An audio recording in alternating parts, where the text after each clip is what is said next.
GST 2.0 implement हो गया, पहले ही दिन निकल गया मैं थोड़ा सा मार्केट में कि देखते हैं शोरूम्स पर ना क्या हलचल चल रही है, क्योंकि अब नवरात्रे भी शुरू हो गए हैं।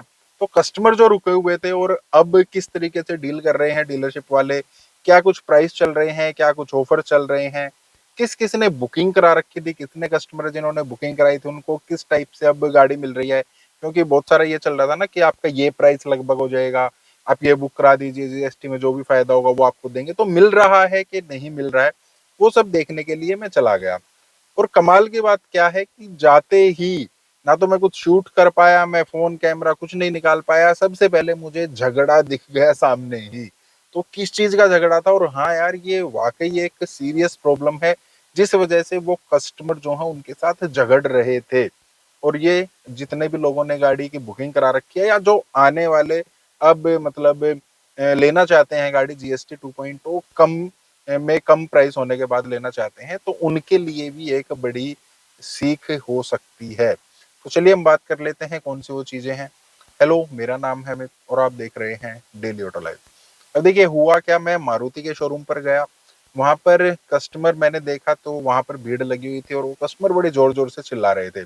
मैं वहां रुका, मैंने पूछा, देखा क्या कुछ चल रहा है। फिर कस्टमर से मेरी बात हुई तो उन्होंने बोला कि मैंने अभी रिसेंटली जब ये चला रहे थे, सभी का कैंपेन चला हुआ था कि 22 से पहले बुकिंग करा दो उसके बाद आप गाड़ी ले लेना। उस टाइम पर उन्होंने ब्रेजा वीएक्सआई ऑटोमेटिक में बुक करा रखी थी। उस टाइम पर गाड़ी का जो प्राइस था जीएसटी 2.0 इम्प्लीमेंट होने से पहले था 11,15,000 रुपए। अब जो टेंटेटिव बता दिया था कि शायद लगभग इतना हो जाएगा, 10,80,000 या 10,70,000 रुपए के आसपास हो जाएगा इसका प्राइस। तो उन्होंने वो लिख दिया कि जो भी होगा, जो भी जीएसटी का प्राइस आएगा वो आपको फायदा दे दिया जाएगा, उसके अकॉर्डिंग जो भी आपके आरटीओ चार्जेस, इंश्योरेंस चार्जेस है वो सब दे देंगे। अभी तो हम वैसे अंदाजे से लिख रहे हैं कि शायद इतना हो सकता है। तो कस्टमर ने ठीक है यार बुकिंग भी करा दी और 1,00,000 रुपए उनको पकड़ा भी दिए कि ठीक है उस टाइम पर मैं आ जाऊंगा। वो पहले ही दिन अपनी गाड़ी की डिलीवरी लेने चले गए या पता करने चले गए कि अब क्या कुछ प्राइसिंग हो गई है। अब डीलरशिप ने उनको प्राइस दे दिया कि 10,80,000 रुपए जो है अभी एक शोरूम प्राइस हो गया है, पहले 11,15,000 रुपए था। और उसके अकॉर्डिंग उनको जो है पूरी की पूरी डील बना दी। अब कस्टमर थे समझदार, उन्होंने ऑनलाइन जो है पहले ही चेक कर रखा था। मारुति मारुति की तरफ से वहां पर 10,60,000 रुपए एक शोरूम प्राइस था। अब कस्टमर उनको बोल रहे हैं कि यहाँ पर लिखा हुआ है 10,60,000 रुपए इसका एक शोरूम प्राइस, आप लोग 10,80,000 क्यों बता रहे हैं। अब डीलरशिप वाले क्या कह रहे हैं कि देखिए हमारे पास ये लिखा हुआ था, हमने यही डील फाइनल की थी। अब हो सकता है 10,80,000 की बजाय 10,90,000 रुपए भी तो आ सकता था ना। आज तो आप कह रहे हैं 10,60 प्राइस आया हुआ है, 10,90 भी तो आ सकता था, तब भी हम आपको 10,80 में ही देने के लिए बाध्य रहते। लेकिन यहाँ पर ही तो झगड़ा था ना। कस्टमर ने बोला कि साफ साफ हम लोगों ने ये बात की थी कि जीएसटी में लगभग इतना हो सकता है। मैंने पहले एक वीडियो में बताया था कि जब भी आप इस टाइप का अंदाजे वाली चीजें करें ना तो उसके सामने अप्रोक्स लिखवा लिया कीजिए। कस्टमर ने वही चीज जो है करवा भी रखी थी, अप्रोक्स लिखवा रखा था। तो उन्होंने बोला कि देखिए यहाँ पर अप्रोक्स लिखा हुआ है, मतलब जीएसटी के बाद जो भी प्राइस होने थे वो प्राइस आप मेरे को देंगे। इसी चीज का झगड़ा, अदरवाइज मेरी बुकिंग कैंसिल कीजिए। थोड़ी देर वो रहे, मैंने शोरूम से बात की, कस्टमर को मैंने थोड़ा बोला कि इनको ना आप थोड़ी सी ये धमकी दे सकते हैं कि मैं अभी मारुति में फोन कर लेता हूँ, ये चीजें चल रही हैं, ना तो आप मेरी बुकिंग कैंसिल कर रहे हैं, ना ही मुझे जो भी प्राइस आपका उस पर गाड़ी दे रहे हैं। बल्कि वो लोग क्या कह रहे हैं कि हम आपको ना 10,80,000 रुपए ये हो गए हैं, 20,000 रुपए हम एक्स्ट्रा डिस्काउंट आपको दे रहे हैं जो मारुति की तरफ से चला हुआ है। जबकि कस्टमर क्या कह रहा है, 10,60 इसका प्राइस है, उसके ऊपर मुझे 10,000 20,000 रुपए का जो डिस्काउंट है ना वो मिलना चाहिए, 10,40 इसका जो टोटल प्राइस है वो रहेगा। तो उसके बाद कस्टमर ने उनको बोला और उसके बाद जो है चीजें सॉर्ट आउट हो गई। तो अब ये चीजें भी थोड़ी ज्यादा चल सकती हैं।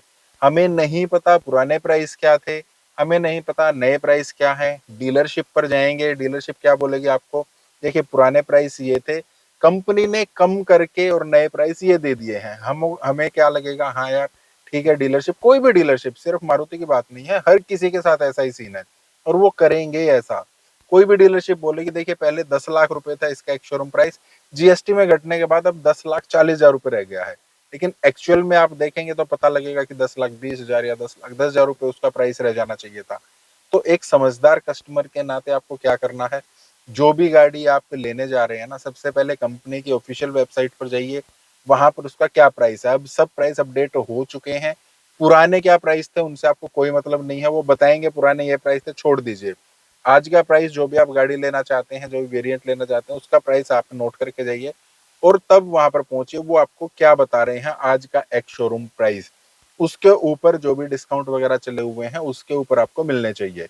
एक तो चीज ये है, थोड़ा सा ध्यान रखिएगा। दूसरा फिर क्या है, मैं फिर ये भी देखने लग गया कि डिस्काउंट काफी जगह ये भी चल रहा था ना कि जब मतलब ये 21 से पहले डिस्काउंट ज्यादा मिलेंगे, बाद में नहीं मिलेंगे, पहले ज्यादा मिलेंगे, बाद में नहीं मिलेंगे, क्योंकि डीलरशिप बड़ी इस चीज के पीछे पड़ी हुई थी कि डिस्काउंट बाद में नहीं देंगे। सबसे पहले तो निकल गया मैं महिंद्रा पे। अब वहां पर मैंने पूछा, जो स्कॉर्पियो एन है काफी डिमांड में रहती है, तो उसके ऊपर क्या था कि पहले ना फ्लैट 1.5 लाख रुपए डिस्काउंट चला हुआ था। आप कोई भी महिंद्रा की गाड़ी उठाएंगे, 1.5 लाख रुपए आप फ्लैट डिस्काउंट ले लीजिए। आज के टाइम क्या है, जो भी जीएसटी में प्राइस कट हुए हैं, किसी गाड़ी पर 1,30,000 भी हुए हैं, 1,40,000 भी हुए हैं, 1.5 लाख भी हुए हैं, उससे ज्यादा भी हुए हैं। तो जो प्राइस कट हो गया वो तो हो गया यार, नया प्राइस जो आना था वो तो आ गया। उसके साथ में मुझे उन्होंने जो ऑफर किया था वो लगभग 35,000 रुपीज का और एक्स्ट्रा डिस्काउंट उन्होंने ऑफर किया था। और वो मैंने डील वगैरह बनाई नहीं थी, वो सिर्फ उन्होंने बताया था कितना भी चल रहा है। अगर मैं उनसे और बातचीत करता तो मुझे डिस्काउंट और भी ज्यादा मिल सकता था। साथ में मारुति में मैंने पता किया, जो डिस्काउंट पहले चले हुए थे सेम डिस्काउंट अब भी एटलीस्ट जिस डीलरशिप पे मैं गया था उन्होंने तो चला ही रखे थे। मतलब वहां पर ना तो हम ये कह सकते हैं कि डिस्काउंट बढ़े हैं, ना हम ये कह सकते हैं कि डिस्काउंट कम हुए हैं। जीएसटी के प्राइस जो कम होने थे वो हो गए हैं, उसके अलावा जो एक्स्ट्रा डिस्काउंट चले हुए थे वो चले हुए हैं। फिर मैं चला गया टाटा में भी पता करने कि टाटा का क्या सीन है, वहां पर डिस्काउंट का क्या हाल चाल है। तो वहां पर कुछ गाड़ी जैसे पंच है, वहां पर थोड़ी सी आनाकानी उन्होंने करनी शुरू कर रखी थी। क्योंकि मैंने देखा और एक और चीज बड़ी देखी कि टाटा के पास ना काफी भीड़ थी। अब नया टाइम आ चुका है, मतलब श्राद्ध खत्म हो चुके हैं और नवरात्रि शुरू हो चुके हैं, तो टाटा के पास भीड़ काफी थी। हालांकि सबसे ज्यादा भीड़ तो मारुति के पास रहती है, लेकिन जिस हिसाब से इनकी गाड़ी बिकती है ना, जिस परसेंटेज में बिकती है, जो भी इनका रेशियो रहता है, उसके अकॉर्डिंग टाटा के पास मुझे भीड़ ज्यादा मिली, पंच को खरीदने वाले ज्यादा मिले। तो उस हिसाब से पंच पर थोड़ी सी आनाकानी थी, लेकिन वहां पर उनका डिस्काउंट फिर भी लगभग जो पहले वो दे रहे थे लगभग वहीं पर आ गया। बाकी जितनी भी गाड़ियां थी वो सब उसी हिसाब से चल रही थी। अब इससे जहां तक मुझे लगता है डीलरशिप अभी और 2-4 दिन जो है वेट एंड वॉच की स्थिति में है। वो ये देख रहे हैं कि कस्टमर का किस टाइप का जो रुझान रहता है, किस टाइप से कस्टमर आ रहे हैं, कितना रिस्पॉन्सिव कस्टमर आ रहा है, कितने कस्टमर कन्वर्ट हो रहे हैं। तो उस हिसाब से थोड़ी सी और स्ट्रेटजी जो है इनकी चेंज हो सकती है। डिस्काउंट ज्यादा देंगे, कम करेंगे, या जो पहले चल रहे थे उतने ही चलेंगे, वो सब चीजें थोड़ी सी देखी जा रही हैं। तो आप थोड़ा सा इंतजार और करना चाहें तो कर सकते हैं, और अगर आपको पहले वाला डिस्काउंट अब भी मिल रहा है तो आप अब भी ले सकते हैं, वो कोई बड़ी बात नहीं है। लेकिन प्राइसिंग का स्पेशली आपको थोड़ा ध्यान रखना है। जो मैंने आज झगड़ा देखा था, और ये सही झगड़ा भी था। कस्टमर क्या सोचेगा, हाँ यार प्राइस कम करके दे रहे हैं, मतलब जीएसटी के प्राइस कम हो गए हैं। ऑनलाइन कोई चेक नहीं करता है, और जो वो आपको एक पर्चा थमा देते हैं ना जाते ही, देखिए हमारी इन गाड़ियों का ये प्राइस है, वो खुद भी तो उसको छाप सकते हैं ना। उस पर भरोसा मत कीजिए, आप एक बार ऑनलाइन जरूर चेक करके जाएं कि इस गाड़ी का क्या प्राइस चल रहा है, तब आपको फायदा रह सकता है। बाकी आप कुछ कहना चाहते हैं, आप पूछना चाहते हैं, आप कमेंट कर सकते हैं इस टाइप। फिर वीडियोस के लिए आप लाइक करना, चैनल को सब्सक्राइब करना है। मिलते हैं नेक्स्ट वीडियो में। Thank you, bye bye.